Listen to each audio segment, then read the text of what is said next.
The House of Representatives moved forward on Democrats' agenda with a procedural vote Tuesday after House Speaker Nancy Pelosi, Democrat California, struck a deal with centrist Democrats who blew up the original plan to vote Monday night.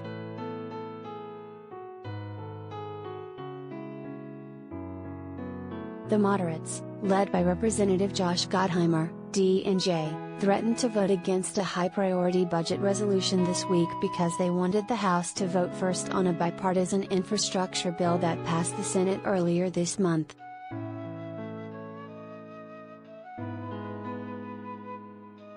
Pelosi mollified the moderates with some obscure parliamentary maneuvering and the promise of a vote on the infrastructure bill before October.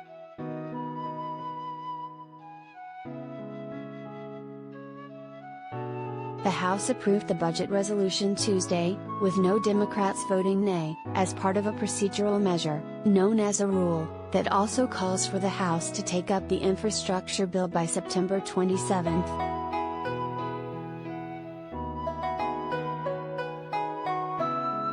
For months, President Joe Biden and party leaders on the Hill have said they would pass the infrastructure bill in tandem with the budget, which Democrats have said will include universal pre-kindergarten, free community college and an extension of monthly checks for parents, among other things.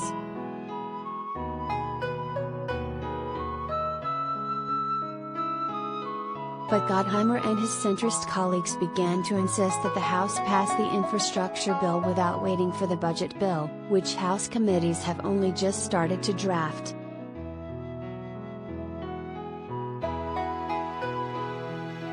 Time kills deals, the centrists wrote this week in the Washington Post, arguing that any delay could cause the infrastructure bill to lose support, even though the only Democratic faction that has threatened to vote against the infrastructure bill are progressives who want to stick to the dual-track plan.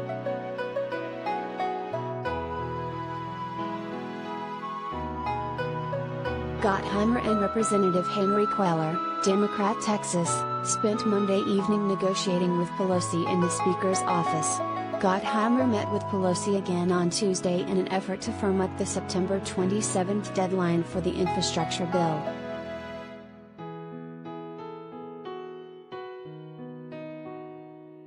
Representative Sean Patrick Maloney, D-N.J, chair of the Democratic Congressional Campaign Committee and an old friend of Gottheimer's, helped initiate contact between Pelosi's office and Gottheimer, making the case to Gottheimer that not passing the budget would doom Democrats' majority in the House.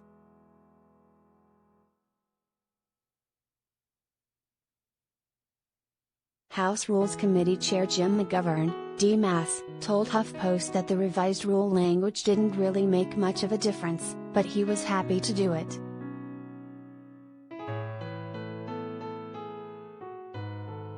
"My job is to make everyone happy, so that's what I'm trying to do," McGovern said.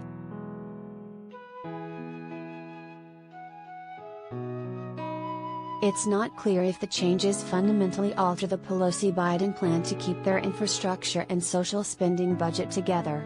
The centrists had demanded an immediate vote on infrastructure, but won't get one until next month, but they can still derail the budget bill when the time comes.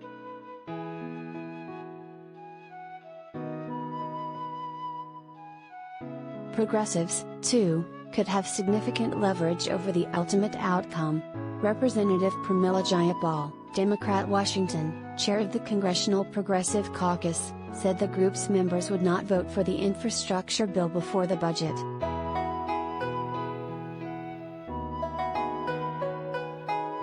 As our members had made clear for 3 months, the two are integrally tied together, and we will only vote for the infrastructure bill after passing the reconciliation bill, Jayapal said.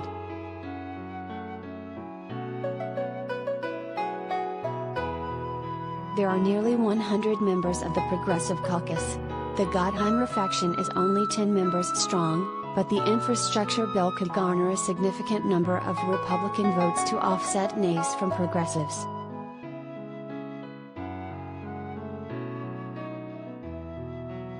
Representative Richard Neal, D-Mass, a Pelosi ally, said Tuesday that the moderates had painted themselves into a corner by making demands in newspaper opinion pieces, and he criticized them for fussing over the rule this week instead of the actual budget legislation next month.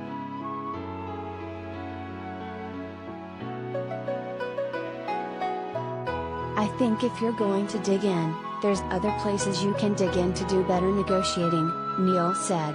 "I've been a bit surprised by the reluctance of some to grasp the whole role that procedure plays."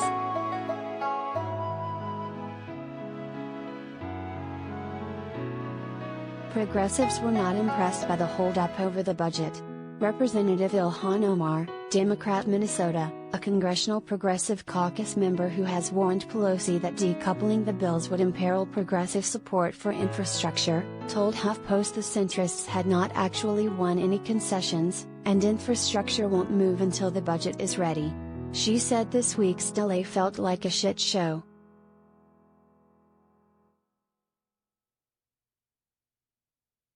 "Trying to give a possible date, that is not binding, is not a concession.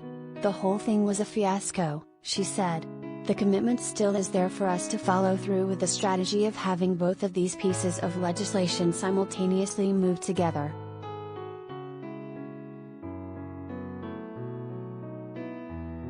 Daniel Moran contributed reporting.